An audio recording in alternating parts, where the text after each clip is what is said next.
now I'm going to bring up one of my favorite storytellers. Tanya White has been telling stories around Los Angeles, and I had the privilege of having her feature on one of my early shows. I've had her back several times. I have her at every one of my Santa Monica shows. She tells stories about riding the Blue Bus, and I'm so glad to have her here on this first show. Please welcome Tanya White. Hey, great. Cool. Thank you. Thank you. Okay, so I work in Venice, and I take the Blue Bus to get there. So I am crossing the crosswalk at 20th Street, going up to Santa Monica Boulevard when I see my bus coming, and then I see my bus crossing the intersection. So I run to catch it, and I'm almost there, and I give the bus a few good, like, I am here slaps, but the bus just kind of pulls away from the curb. So right behind that bus is the 704. Now, the 704 is the Metro 4's rapid bus.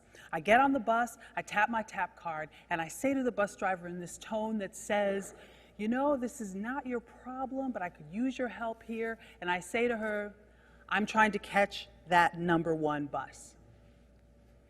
Now, if you're lucky, you'll get a bus driver who doesn't feel like life has failed them in every way, as evidenced by the fact that they're driving a bus and driving you around, as well as hauling the ass of a whole lot of other people, like and unlike yourself.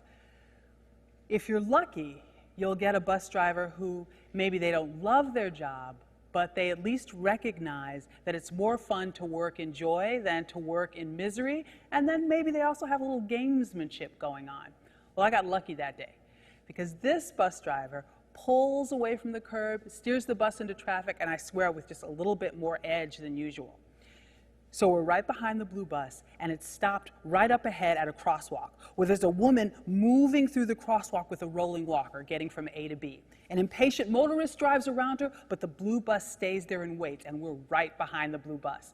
Then up ahead at the 9th Street stop, I see another person waiting for the bus. This is great, yes, because if we can get in front of the bus, we can make it to Lincoln. Now, let me translate. If we can get to Lincoln, we can get up to 6th Street before the Blue Bus gets to 6th Street. The Blue Bus stops at 6th, the 704 does not. So we can make a move up to Broadway, take a ride onto Broadway, and I'll be at the kiosk, 13 pass ride in hand.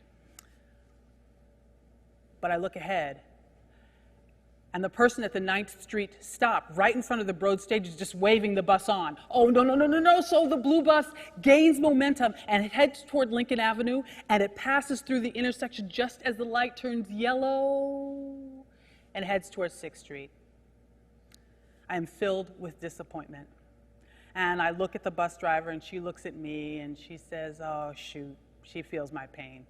But I let it go as I watched the big Blue Bus turn the corner onto 6th Street. So we roll on up to 6th Street, and I look at the light, and then I look at the bus. The Blue Bus actually has stopped and is tilted to its side to allow a wheelchair to board. And not only that, there are 2 other people behind it waiting to board. This is great. We move past the Blue Bus up to Broadway. At least we would have if the light had changed. The light was still red.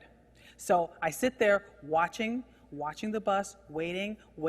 The bus pulls out, heads toward Broadway. So we're still there waiting for the light to change. The second before the light turns green, now my now favorite bus driver actually makes that turn on to 6th and up to Broadway. The big Blue Bus crosses and turns on Broadway just as the light is turning from green to yellow. We make that turn right as it's turning from yellow to red, and we're right behind the bus. Then at 4th Street, the Blue Bus passes through the intersection. It's green to yellow, and we're there at yellow, and we see a cyclist going through the intersection. Can we run over the cyclist? No, we can't. So we sit, and I let it go again.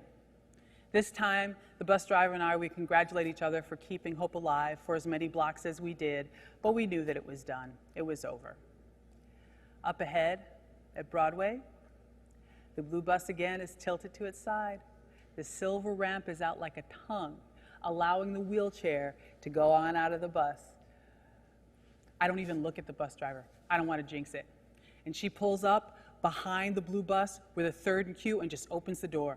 I don't say a word. I just fly out the door, and my pop culture brain is screaming, "Run, Forrest, run," and I do. I run toward the bus, and it starts to pull away from the curb, and this time with my fist, I slam the bus. I will not be ignored.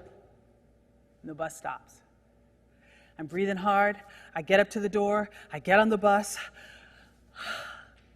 Bus driver says, "Was that you that was slapping my bus back at 20th Street?" I don't say a word. I figured I've given this guy enough of my energy. Breathing heavy, big smile on my face, I just sit down on the bus. And then compassion kicks in, and I realize, this guy's just doing his job. And maybe he's on probation or something because he's always late. So I'm not going to give him a hard time. I'm just happy that I'm on my way to work, I've got a job, this guy's driving the bus, and I caught the bus. Riding the bus has become like church for me. I learned some of my best lessons.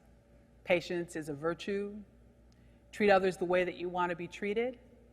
And most importantly, it's not about the destination. It's about the journey. Thanks. The 210, the 605, the freeways are not so nice. The I-5